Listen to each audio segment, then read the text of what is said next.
මම මේ කතා කරන්නේ මගේ මව්බිමත් එක්ක ආදරේ ඉන්න මිනිස්සුන්ට එක්ක.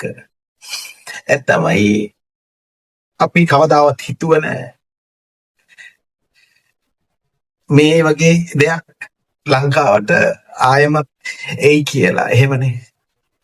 හැබැයි හදවත් තියෙන මිනිස්සු අපේ ලංකාව අය ಜಾති ભેද කුල ભેද හැමදේම පැත්තකට දාලා ඇවිල්ලා කරට අත දීලා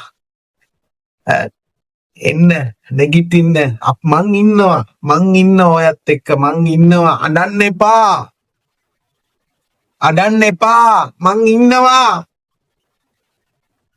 ඒ වගේ ජාතියක් තමයි ඉන්නේ මගේ ලංකාවේ. මට ආඩම්බරයි.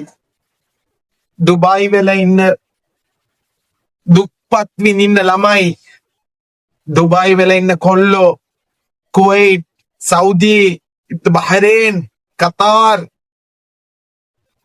මගේ මම්මට මගේ මව්බිමට මේ වගේ දෙයක් උනානේ කියද්දි නින්ද ගියාද කොල්ලෝ? ඉඳා ගන්න පුළුවන්ද? දවස් දෙකක් කාට හරි නින්දක් ගියාද හරියට? ෆෝන් එක ගන්නවා උඩට පල්ලෙහාට මොනවද උනේ? මගේ මව්බිමට මොනවද උනේ? මගේ මව රටට මොනවද උනේ කියලා විතරයි අපි බැලුවේ. ටික්ටොක් එකේ ආත්තල් ගත්තු ළමයි ටික්ටොක් එකේ පැත්තට ආවද? එවිල්ලා මොන හරි ගේම් සෙල්ලම් කරුවද? නැත්තම් හරියට කෑම ආහාරයක් කන්න පුළුවන් වුණාද? කෑම ආහාරයක් හරියට කෑවද? ඇයි මව්බිමත් එක්ක ආදරේ හින්දා ඔක්කොම එකම මවගේ දරුවෝ හින්දා අපි කොච්චර ගහගත්තොත්, අපි කොච්චර මරාගත්තොත් ලංකාව කියන කැක්කුම හැම දෙනාගෙම හිතේ හැංගිලා හරි තියෙනවා. ඔන්න දෙකද? ඔන්න ජනතාව දෙකද? මූණ වහලා හරිද? නිකාබ් දාලා. මාත් නිකාබ් වලට කැමති නැහැ. මේ මූණ වහගෙන මුස්ලිම් අය යන එකට මං කැමති නැහැ. හැබැයි මං වීඩියෝ එකක් බලනවා. ලේ දෙන්න ලංකාවේ රෙඩ් ක්‍රොස් එකේ ලේ දෙන්න අම්මා මූණ වහලා දෙන්නෙක් තුන් දෙනෙක් ඇවිල්ලා මුස්ලිම්ලා ගෙහෙනු අය දෙන්නෙක් තුන් දෙනෙක් ඇවිල්ලා ඉඳගෙන ඉන්නවා. හේයි රට වෙනුවෙන්. නරකේ එහෙම් බලන්න එපා. කවදාවත් නරකේ එහෙම් බලන්න එපා. ඔක්කොමලා වැරදිකාරයෝ නෙවෙයි.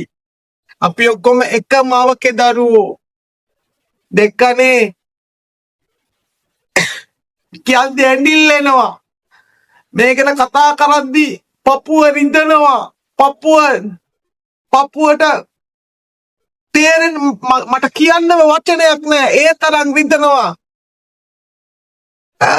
අපේ මව්බිම මේ තරම් මෙහෙම වෙටයි කියලා කවුරුත් හිතුවද? හැබැයි දෙයනේ කියලා අපි අපේ මව්බිම අනිවාර්යෙන් ගොඩ ගන්නවා. ඇත්තමයි. බොහොම ස්තුතියි හැම දිනාටම. අම්මා වෙනුවෙන්, මව්බිම වෙනුවෙන්, මව් රට වෙනුවෙන් බැහැලා මගේ මව්බිමට මොල්කුත් වෙන්න හොඳ නෑ. මගේ මව්බිම අයත් එක්ක මං ඉන්නවා. මගේ රට අය, මගේ අයියා, මගේ මල්ලි, මගේ සහෝදරයා, මගේ අම්මා කියලා විතරයි අපි බැලුවේ. ඒ හැරන්න ජාතිය අමතක වුණා, ආගම අමතක වුණා, හැමදේම එතනදී අපිට අමතක වුණා. ඔව්, ඒ විදිහටම තමයි අපි ඉන්න ඕනේ. දුබයි, සෞදි, කතාර්, බහරේන් හැම රටකම ඉඳලා ලංකාව මිනිස්සු වෙනුවෙන් රජයේ account වලට සල්ලි තැන්පත් කෙරුවා. ඒ වගේම ලංකාවේ ඔයාලගේ යාළුවෝ එකතු කරා, සෝෂියල් වර්කර්ස්ලා එකතු කරා, හැම දෙනාටම සල්ලි එවුවා. ඒවලා මැච් එක ගහගෙන ඉන්නවා. තාමත් අපි ගහනවා. පුළුවන් තරම් පුළුවන් තරම් රට අපි ගොඩ ගන්නවාමයි. අපේ මව් රට, අපේ මව්බිම අනිවාර්යෙන් අපි ගොඩ ගන්නම ඕනේ. ඔව් එහෙමනම් අපි මගේ ජාතිය වෙනුවෙන් මගේ ලාංකික ජාතිය වෙනුවෙන් කියලා හැමදාම හිතන්න. මේ ජාතිවාද ආගම් ભેද මොකුත් අපිට ඕනේ නැහැ. ඒව මොකුත් නැහැ. අපි ඔක්කොම ලාංකිකයෝ කියන කැක්කුම කවදද අපිට එන්නේ? ඒ දවස විතරයි රට ගොඩ ගන්න පුළුවන්. හැරෙන්න වෙන කොහොමත් ගොඩ යන්න බෑ අපේ රටට. හැබැයි දෙයියනේ කියලා ඉන්නවා. දෙන් බැනපු මේ ඥානපාලයක්ෝ නෑ. මං අහන්නේ මේ ගැන කතා කරපු ඥානපාලයාකෝ නැත්තම් දන්නවනේ ආගම්වාද ජාතිවාද ජාති ભેද ගැන කතා කරපු එක බල්ලෙක් ආවද? එක බල්ලෙක් ආවද? බෞද්ධ වෙන්න පුළුවන්, මුස්ලිම් වෙන්න පුළුවන්, හින්දු වෙන්න පුළුවන්. ජාතිවාදී කාර්යන්ට මං කියන්නේ අපි ඔක්කොම එක මවකේ දරුවෝ. අපි ඔක්කොම එකම ලේ. අපේ තාත්තා අරාබි වෙන්න පුළුවන්. අපේ අම්මා ශ්‍රී ලාංකිකයෙක්. අපේ අම්මා ශ්‍රී ලාංකිකයෙක්. අපි ඔක්කොම එක මවක දරුවෝ කියලා හැම විටම ඔබ ඒ දේ විතර අමතක වෙන්න විතර එපා. එහෙමනම් ඔබලාට තවත් මේකක් මං කියන්න. ඔබලා කවදාව කරවටෙන්න එපා. සල්ලි ස්කෑම් එකක් වෙනවා ලංකාවේ. සල්ලි ස්කෑම් එකක් වෙනවා. මෙහෙමයි මං ආධාරය දෙනවා. මගේ account එකට සල්ලි දාන්න. මගේ අප්පච්චිගේ account එකට සල්ලි දාන්න. මගේ අම්මගේ account එකට සල්ලි දාන්න කියලා කියන උන්ට සල්ලි එවන්න එපා. ඔබට කවුද විශ්වාස? ඔබගේ සල්ලි, ඔබ එවන කාසි, ඔබ එවන බඩු හරි ආකාරයට කවුද මිනිස්සුන්ගේ අතරට අරන් යන්නේ?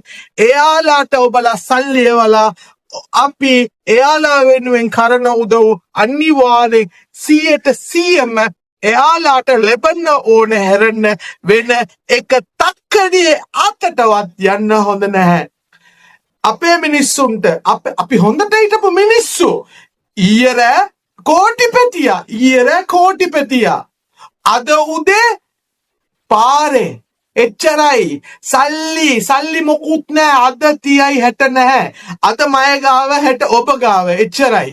තියෙන කාලේ ඔබ ගාව සල්ලි තියෙනවද? ඔබ ගාව හැමදේම දෙවියෝ දීලා තියෙනවද? එහෙමනම් දෙන්න කවදාවත් ඉවර වෙන්නේ නැහැ. ඒ සල්ලි කවදාවත් ඉවර වෙන්නේ නැහැ. තේරුණාද? දෙවියෝ දෙනවා. එව්වා ඔබගේ අනිත් ලෝකයට ඔබ මැරිච්ච ගමන්ම ඒ ගිනුමට ඔබ එකතු කරන්නේ. ඒ සල්ලි ඔබ මැරුණම ඔබ ඒ වෙනුවෙන් tempat කරන මුදල් කියලා හිතාගෙන ස්වාගන දෙන්න අපේ අය වෙනුවෙන්, අපේ ජාතිය වෙනුවෙන්, ලාංකික ජාතිය වෙනුවෙන් කරන උදව් වලට දෙවියෝ අනිවාර්යෙන් ඔබවත් මාවත් කවදාවත් අතහරින්නේ නැහැ. එහෙම තව වීඩියෝ එකේ හමු වෙනකන් ඔබ සෙම දිනාටම ආයුබෝවන්. එහෙමනම් මං සමුගන්නවා.